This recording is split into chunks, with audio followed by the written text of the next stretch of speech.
is incumbent on both political parties to emphasize what, in fact, they intend to do, how, in fact, they intend to make things better. And we have been so caught up in negativity,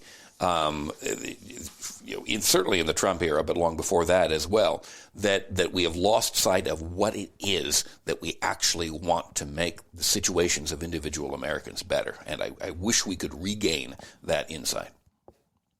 I know you have other topics. Well, there's one more that really piques my interest, and Texas. It's an interesting place, and it has gone very far to the right in terms of the people who control that state in the GOP. There was recently an effort within the Republican Party, within the executive committee of the GOP, to pass a resolution banning associations with self-proclaimed white supremacist groups. And that failed to pass the state GOP organization. And I suppose, in a way, I shouldn't be shocked, but I still have the idea in my head that neither major American political party would associate themselves with directly and openly with such an evil thing. Even Trump seems to have,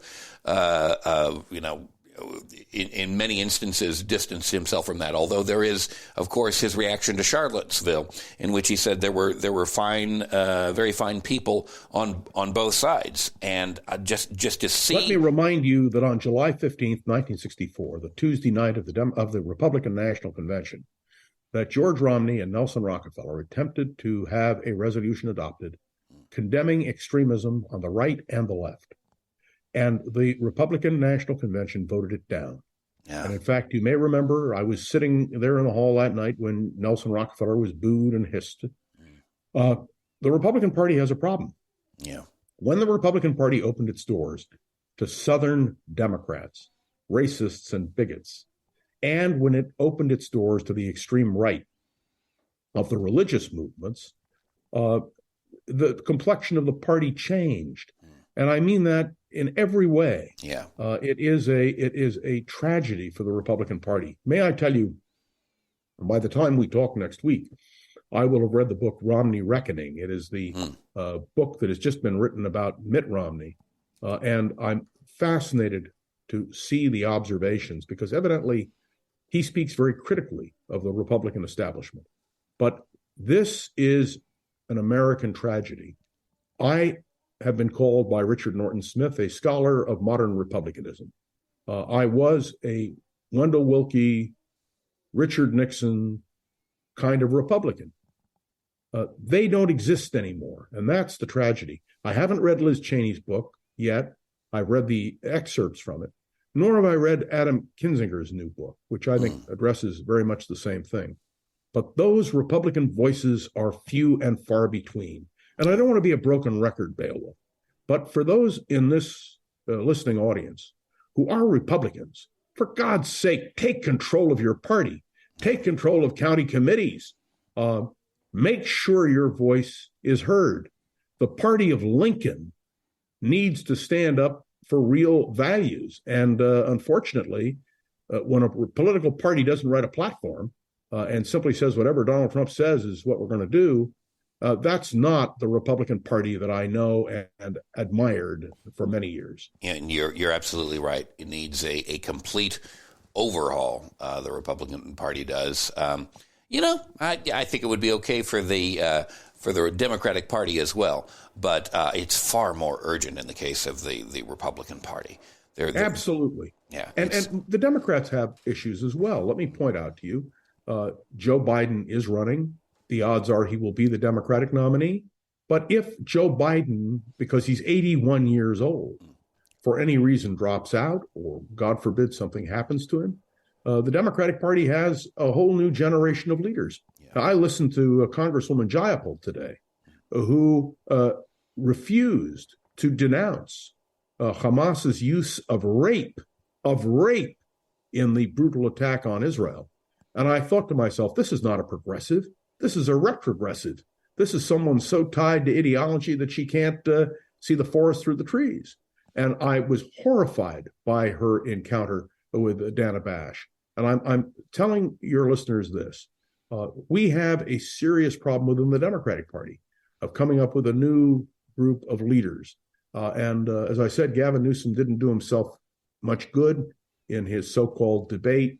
But we do have people like Amy Klobuchar, who are outstanding leaders in the Democratic Party, and we have Gretchen Whitmer of Michigan. There's a solid bench if they are used of individual governors and senators and current office holders. And Kamala Harris. I don't want to write off Kamala because I've known her for many years. The first radio talk show she ever appeared on was mine. I have a very high regard for her. And people say, well, but look how she's ridiculed. Show me a vice president in recent years who has not been ridiculed. You know the story about the mother who had two sons. One went to sea, the other became vice president, and neither one was heard from again. Or Harry Truman's famous line that being vice president is about as useful as being a cow's fifth teat. And you can go on and on, I can, believe me, with jokes about vice presidents. And you know what we used to say about Dan Quayle? That if he became president, we would quail at the thought. Yes. So, as I recall, John Nance Gardner had some choice words about the position as well.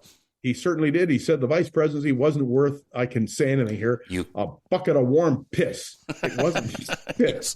That's right. It was quoted often as spit in order to lighten it up. That's correct, yes. I'm glad. A little political historian banter between Beowulf and myself.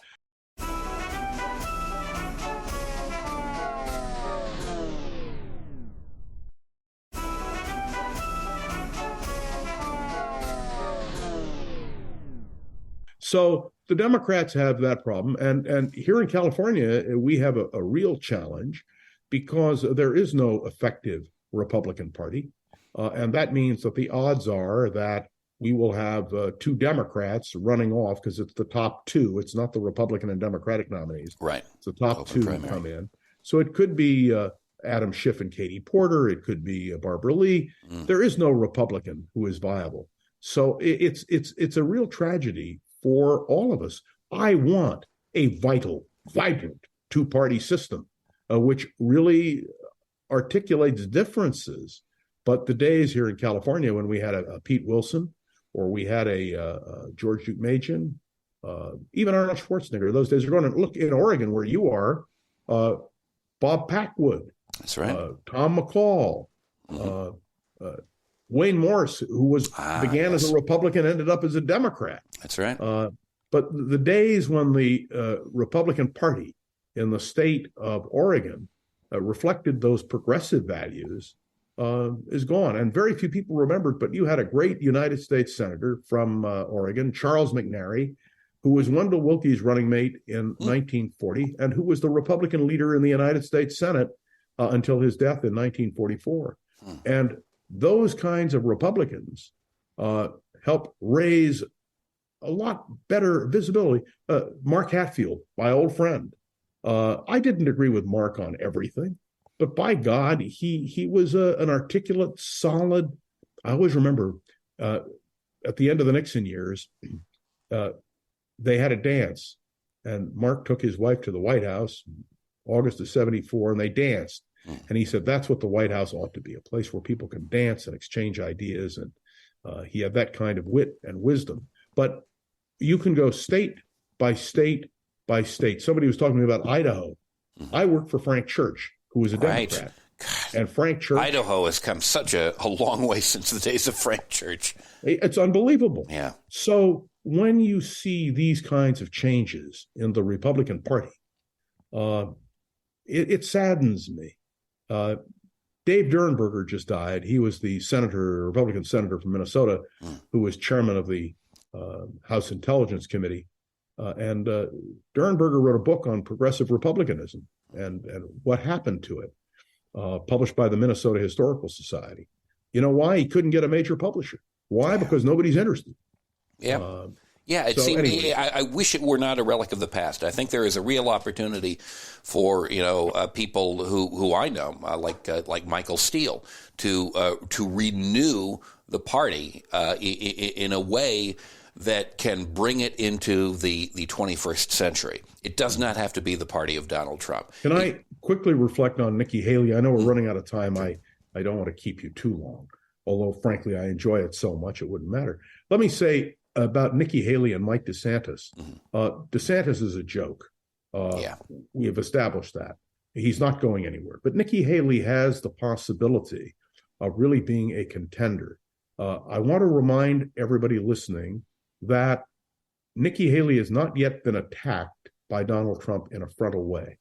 If she becomes a threat to Donald Trump, he will rip her up and down. And here's the real tragedy. Whoever the Republicans nominate for president cannot win the nomination or the presidency without the support of the Trump wing of the Republican Party. Yeah. And so for somebody like Nikki Haley, it is a question of tightrope walking. She has to be clear, but she can't be negative about Trump.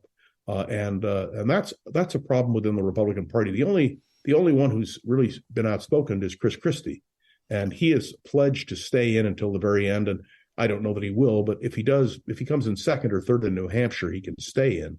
But unfortunately, nobody takes Chris Christie seriously. Yeah, because he has so thoroughly alienated that part of the party that he doesn't really stand a chance. He's basically also he's his own record as governor is one that is very yes. We're not for Donald exactly. We're not for Donald Trump. Bridgegate would come into much sharper focus. God, it seems like so long ago, almost 10 years ago at this point. We thought back in 2014. I remember I was living in Florida at the time that Chris Christie, he was going to be the big, corrupt bully of Republican politics, and little did we know what was on the horizon, just in the future. Oh my goodness! Can I ask you? I understand the debate is Thursday night. I have a very intense schedule on Thursday, but I'm hoping to tune in to. Is it Newsmax that's doing it? Goodness, probably. Or America something. I don't know, whatever it is. One America, Newsmax, they all blur together for me. But it will be interesting to hear, because I think there are only three that will be on the stage: DeSantis, Nikki Haley, and Christie. Right. And if that's the case, I'll be very interested to hear that discussion. I know the dynamic now that Doug Burgum is gone. It will be completely different. Did everybody know Doug who? Exactly. The governor of North Dakota. Yeah, he dropped out. He self-financed his campaign, but he made no impact at all. But I'm glad you pointed that out. You may be the only intelligent commentator who knows that Doug has withdrawn as a candidate for president. Yes, only because I obsessively check the headlines. But you, although you check the headlines, could speak forth on such issues with great knowledge, even without the aid of the internet or the latest information, because your knowledge is that deep, that great, your wisdom is such. Wonderful. Sir. Can I just, as we conclude, and I appreciate the compliment, but I want to indicate the situation in the Middle East continues to be very disturbing. I want everyone to be aware that the firing on vessels by the Houthi rebels is something that is very concerning. I want people to be aware 60 Minutes last night did a profile of the problems on college campuses. It is a growing and difficult problem. And the Middle East situation is hardly going to be an easy one. I'm speaking tonight for an hour on that subject, and I can only tell you that every American should be deeply concerned. And please note that the Republicans in the House of Representatives are not going to deal with the bill for aid to Israel and the bill to aid Ukraine. They're holding it up for their own political reasons.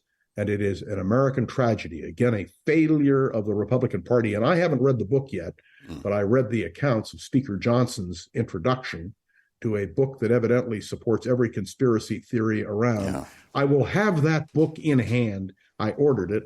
I will have it in hand by the end of the week. And we may want to talk about that, but everybody should Google Speaker Johnson's introduction to the book, because his simply lending his imprimatur, not a blurb, but an introduction to the book, should disqualify him from being Speaker, if not a credible force in American politics. Well, when you return on Monday, let's both look at that and also the Romney Reckoning book yes. that you have in can't your wait.